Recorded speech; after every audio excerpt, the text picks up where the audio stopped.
Movie की starting voice over से होती है और हमें इंडिया स्टॉकर को दिखाया जाता है। वॉइस ओवर के थ्रू वो हमें बताती है जैसे कि एक फूल अपना खुद का कलर चूज़ नहीं कर सकता। ठीक हमारे साथ भी वही होता है कि हम अपनी लाइफ में क्या बनना चाहते हैं या क्या बनते हैं ये भी हमारे हाथ में नहीं होता।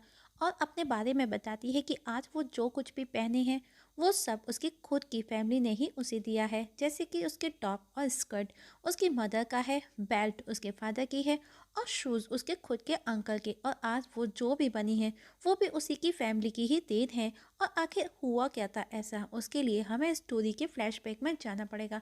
तो चलिए स्टार्ट करते हैं। हमें एक लड़की को दिखाया जाता है जिसका नाम इंडिया स्टॉकर है, जो कि अपने घर के बैकग्राउंड में खेल रही है। खेलते खेलते वो एक पेड़ पर चढ़ी जहाँ उसे एक गिफ्ट बॉक्स मिला। आज उसका 18 बर्थडे है। जब वो बॉक्स खोल कर के देखती है तो उसमें एक चाबी थी, जबकि उसके फादर उसे हर बात पे या शूज देते थे। देखते ही देखते खुशी का माहौल गम में बदल जाता है जब उसे ये पता चला कि उसके फादर की कार एक्सीडेंट में डेथ हो गई। इंडिया फादर की रिचर्ड की डेथ के बाद में काफ़ी अपसेट हो गई थी, क्योंकि इंडिया अपने फादर के बहुत क्लोज थी। वो उसके फादर कम दोस्त ज़्यादा थे। इंडिया के फादर का फ्यूनरल दिखाया गया जहाँ पर इंडिया का अंकल चार्ली भी आया, पर इंडिया और उसकी मदर एवलिन उसके बारे में कुछ नहीं जानती, क्योंकि वो अपनी लाइफ में घूमने में ही स्पेंड करता है। पर यूं अचानक से उसका लौट आना इंडिया को ठीक ना लगा। एवलिन इंडिया को चार्ली से इंट्रोड्यूस करवाती है, पर वो वहाँ से चली जाती है। उनके घर की मेड मैगरी की चार्ली को देख करके हैरान थी, पर चार्ली की नज़र इंडिया पर ही थी। वो पीछा करते करते उसके पास आकर बात करने की कोशिश करता है, पर वो उसमें बिल्कुल भी इंटरेस्टेड नहीं थी। चार्ली कुछ दिन उन्हीं के घर स्टे करने वाला है। नेक्स्ट डे इंडिया ने मैग्रिक और चार्ली को बात करते सुना। मैग्रिक उसे कहती है, मैंने वो सब किया जो तुमने मुझसे कहा। मैंने तुमको हर इंफॉर्मेशन पास आउट की, पर आज तुम मेरे साथ में ऐसे क्यों कर रहे हो। इसके बाद मैं मैग्रिक का कुछ पता नहीं चला। एवलिन को लगा शायद वो अपने गांव लौट गई है। जब उसने इंडिया को बाहर चलने का कहा घूमने के लिए, इंडिया ने कहा आप एक विडो हैं। विक्टोरियन टाइम में विडो 2 साल तक अपने हस्बैंड का शोक मनाती है, पर फादर की डेथ को अभी 2 दिन भी नहीं हुए हैं। पर एवलिन चार्ली के साथ में चली गई। उनके पीछे इंडिया चार्ली के सामान की तलाशी लेती है तो उसके सामान में उसे एक बॉक्स मिला, ठीक वैसा ही जैसा रिचर्ड उसे बर्थडे पर गिफ्ट किया करता था। वो उसे ओपन करती है। उससे पहले चार्ली एवलिन घर लौट आए। एवलिन ने मैगैरिक का पूछा, पर वो अभी तक नहीं लौटी और एवलिन को किचन में काम करना पसंद नहीं था, तो चार्ली ने कहा वो बनाएगा आज खाना। चार्ली इंडिया से बार बार बात करने की कोशिश करता है, लेकिन वो उसमें बिल्कुल भी इंटरेस्टेड नहीं थी। वो उसे भाव तक नहीं देती। अब तीनों साथ में डिनर करते हैं तो इंडिया ने पूछा, आपने मुझे पहले कभी अंकल चार्ली के बारे में क्यों नहीं बताया। एवलिन ने कहा, मुझे भी कुछ ज़्यादा नहीं पता था। एवलिन उठ करके चली गई। चार्ली ने इंडिया को ड्रिंक ऑफर की और फ्रेंडशिप का कहा। वो ड्रिंक तो पी लेती है, पर उसने कहा उसे किसी दोस्त की ज़रूरत नहीं। नेक्स्ट डे जब इंडिया स्कूल से बाहर निकली तो उसने देखा चार्ली उसे रिसीव करने आया है, पर वो उसके साथ नहीं आई, जबकि उसकी क्लासमेट उसको देख करके पागल हो रही थी। एवलिन भी अब ड्रिंक करने लगी थी।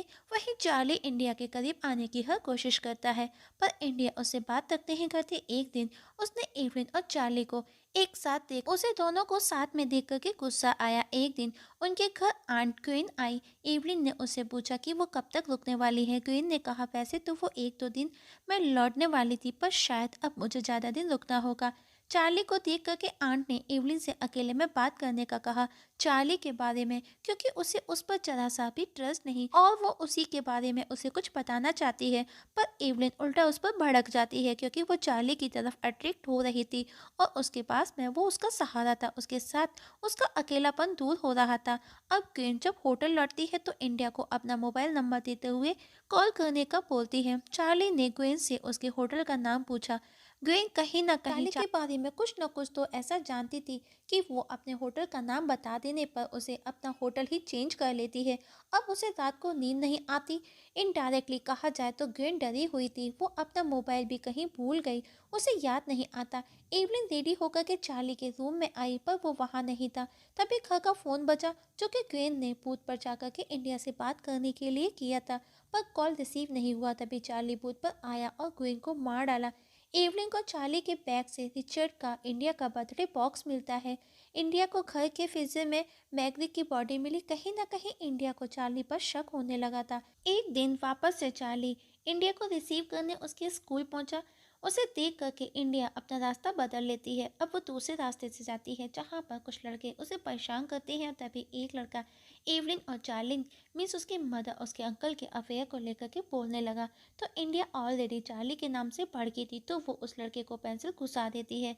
तभी एक विप नाम का लड़का आकर के उन सभी बदमाश लड़कों को वहां से भगा देता है। घर पर इंडिया पियानो बजाती है जो कि अकेली थी। तो चार्ली उसके पास आकर के बैठ जाता है और पियानो बजाने लगा, और पियानो बजाते बजाते वो उसे टच करता है, उसके क्लोज आने की कोशिश करता है। उस दौरान हम देखते हैं कि इंडिया भी काफ़ी एक्साइटेड हो जाती है। तो चार्ली अब वहाँ से उठ करके चला जाता है। रात को इंडिया ने देखा एवलिन और चार्ली दोनों डांस करते करते क्लोज आ रहे थे। दोनों को इतना करीब देख करके इंडिया वहाँ से चली गई। चार्ली भी उसको देख लेता है। चार्ली को विप मिला। विप उसे रेस्टोरेंट चलने का बोला, पर इंडिया उसे पार्क में लेकर गई। वहाँ वो उससे बात करते करते उसके क्लोज आई और उसे किस करने लगी, और किस करते हुए वो उसे बाइट कर लेती है। लेकिन विप को गुस्सा नहीं आया। वो गुस्सा करने की जगह और ज़्यादा एक्साइटेड हो गया और वो इंडिया के साथ में ज़बरदस्ती करने लगा। तभी उसका अंकल वहाँ आ गया। उसने विप के हाथ पैर बांध दिए और उसे मार करके वहीं अपने घर के बैकयार्ड में दफना दिया। घर पर शावर लेते समय इंडिया को वो सब याद आया और वो बहुत रोई, और साथ ही वो खुद को प्लीज भी करती है। और अब उसने आंट क्वीन को कॉल किया तो उसे उनके फ़ोन की आवाज़ अपने घर के बैकयार्ड से ही आई। और अब उसे सब समझ आ गया कि क्वीन को भी चार्ली ने ही मार डाला। नेक्स्ट डे इंडिया अपने फादर के स्टडी रूम में जाकर के एक ड्रॉवर को खोलती है जिसकी चाबी उसे बर्थडे प्रेजेंट में मिली। उस ड्रॉवर में उसे कुछ फ़ोटोज़ मिली। उन फोटोज़ के पीछे कुछ ना कुछ लिखा था। उन फोटोज़ से उसे ये बात पता चली कि उसके फादर का जोनाथन नाम का एक और भाई हुआ करता था, जिसके बारे में वो चार्ली से पूछने गई। जहाँ पर उसे एक एनवलप मिला जिस पर किसी मेंटल हॉस्पिटल का एड्रेस लिखा था, और वो स्पेशल उसके अंकल चार्ली के नाम से था। अब उसके मन में और भी ज़्यादा कन्फ्यूजन था अपने अंकल चार्ली को लेकर के। तभी चार्ली वहाँ आ गया। चार्ली ने भी उसके हाथ में एनवलप देखा और वो सब समझ गया कि इंडिया को उसके बारे में सब सच पता चल चुका है। तो उसने जोनाथन के बारे में बताया जो उसका छोटा भाई हुआ करता था। उसने बताया कि उसके फादर रिचर्ड हमेशा जोनाथन पर ही ध्यान देते थे, चार्ली को इग्नोर करते थे। इस सब से उसके मन में अपने खुद के भाई जोनाथन के लिए इतनी नफरत बढ़ गई कि उसने अपने भाई जोनाथन को ही खेल खेल में जिंदा दफना दिया, जिसके लिए उसे मेंटल हॉस्पिटल भेज दिया गया। और उसने इंडिया को लेटर भेजे, पर रिचर्ड उसके फादर ने उस तक पहुंचने नहीं दिए। और जिस दिन तुम्हारा 18 बर्थडे था, मैं तुमसे मिलना चाहता था, पर तुम्हारे फादर रिचर्ड ने ऐसा नहीं होने दिया। वो नहीं चाहते थे कि मैं तुमसे मिलूं, तो मैंने उसको भी मार डाला। इंडिया ने पूछा फिर तुम यहाँ क्यों आए? चार्ली ने कहा मैं बस तुम्हारा 18 का होने का वेट कर रहा था ताकि वो उसे अपने साथ ले जा सके। मतलब कि वो उसे बचपन से प्यार करता था और आज वो उसे प्रपोज भी करता है। उसे उसका 18 बर्थडे प्रेजेंट देता है, हाई हील्स सैंडल। मतलब कि वो शूज़ चार्ली ही भेजा करता था, ना कि उसके फादर। तभी वहाँ पर विप के बारे में पूछताछ करते हुए ऑफिसर आया, पर इंडिया सब संभाल लेती है और वो चार्ली को बचा लेती है।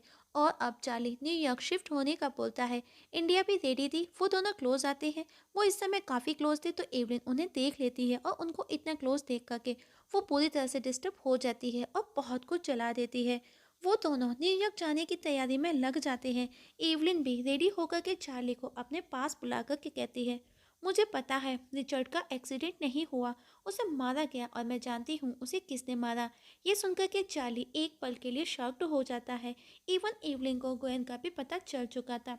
एवलिन उसे कहती है कि इंडिया मेरी बेटी को जाने दो, उससे दूर रहो। पर वो एवलिन को सिड्यूस करने लगा, और सिड्यूस करते करते वो अपनी बेल्ट से उसका गला दबा करके उसे मारने को था। तभी इंडिया अपने फादर की गन लेकर के वहाँ आ गई और उसने चार्ली को शूट कर मार डाला, और उसकी बॉडी को भी वहीं घर के बैकयार्ड में दफना देती है। अब इंडिया चार्ली की गाड़ी लेकर के वहाँ से चली गई। रास्ते में एक ऑफिसर ओवर स्पीड की वजह से उसको रोकता है। इंडिया उसके साथ में फ्लर्ट करते करते उसकी आंख में कैंची घुसा देती है और उसे मारने उसके पीछे जाती है। और ये वही सीन है दोस्तों जहाँ से मूवी स्टार्ट हुई थी, जहाँ पर खुद इंडिया वॉइस ओवर के थ्रू हमें बता रही थी, और इस जगह हमारी आज की मूवी की एक्सप्लेनेशंस खत्म हो जाती है। दोस्तों मूवी कैसी लगी कमेंट सेक्शन में कमेंट करके जरूर बताइएगा। पसंद आए तो लाइक और शेयर भी कर दीजिएगा। वीडियो देखने के लिए थैंक यू सो मच।